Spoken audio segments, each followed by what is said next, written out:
me, Goku! This is by far the quickest and easiest way to download mods for Risk of Rain 2 and a couple of other games like Lethal Company. There should be timestamps in the video, but this should answer about all of your questions when it comes to downloading, installing, and editing mods in Risk of Rain 2. For starters, you need to download R2 Modman. Link in the description, but you'll find this on the Thunderstore. First, you click Manual Download, which will give you a zip file, inside of which you will need to run the R2 Modman setup.exe, and then follow the steps and boom, you have your R2 Modman. It should auto-update, so you'll never have to re-download anything regarding this again. When you first boot up R2 Modman, it should have a game selection screen. This is where you select your game. Like I said, R2 Modman is for a whole bunch of other games, including Dice and Sphere Program, Lethal Company, etc. But in this case, we're looking for Risk of Rain 2, so just type in R2 at the top and it should pop up. If you hover over the game, it gives you an option to select it or set as default. If you're just going to be downloading mods for Risk of Rain 2, you might as well set as default. Then it's going to ask you which platform you play the game on. Select whichever one that is, but I will judge you if you select Epic Games. And then you're going to show up on the profile screen. We'll go more deeply into what profiles do in a second, but just create a new one, name it whatever you want, Big Bootylicious 21, and then select that profile. Now this is the part where it starts getting good. You're going to have 0 mods installed at the beginning, but you can go to the online tab, which is going to have all the mods that are on the Thunderstore website.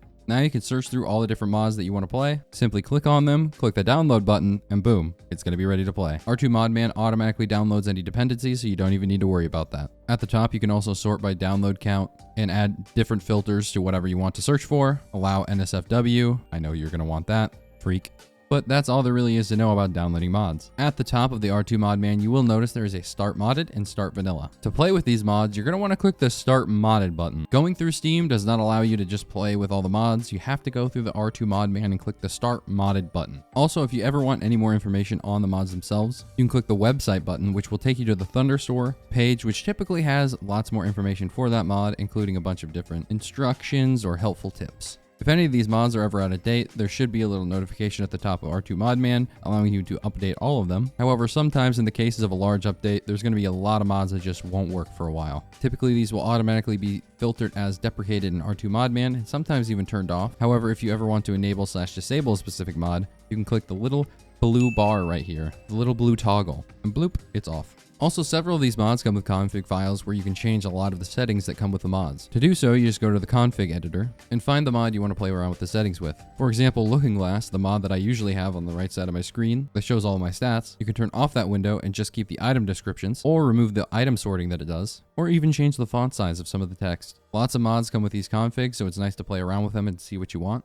But also, if you get into Risk of Rain 2 itself, if you go to Settings and scroll over to the right, there should be a bunch of mod options that you can change things for. Not every single mod has this functionality. Some of them are only editable in the config files, but for the mods it does work for, it's very nice since you don't have to restart your game every time you change something. Also note, you're only going to have the config files after you launch the game with the mod installed once. So keep that in mind. Alright, so that's mostly everything. Let's go back to profiles and let me tell you about the best part of having R2 Modman. So if you go to settings, you can go to change profile, which will back you out back to the profile screen. Each one of these profiles contains different sets of mods, and they're all separate from each other. So you could have the freakiest mod pack of your dreams, and it won't touch your quality of life speedrunning mods. Just remember to never combine the streams. The second most important thing, other than hiding your shame, is you may have noticed an import/update button at the bottom. Clicking on this will give you a pop-up that says import new profile or update existing profile. If you click import new profile, you will have how are you importing a profile from file from code. And this is the best part of R2 Modman hands down. You see, if you go back to one of your fancy schmancy profiles, go to settings and scroll down, you can find a setting that says export profile as a code. Click on this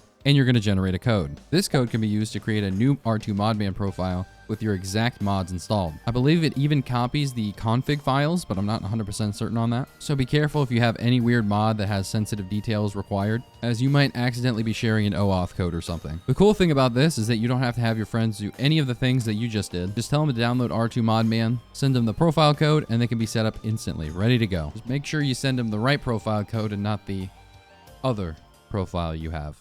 Oh gee willikers, can't wait to see the mod pack that Raydan sent me.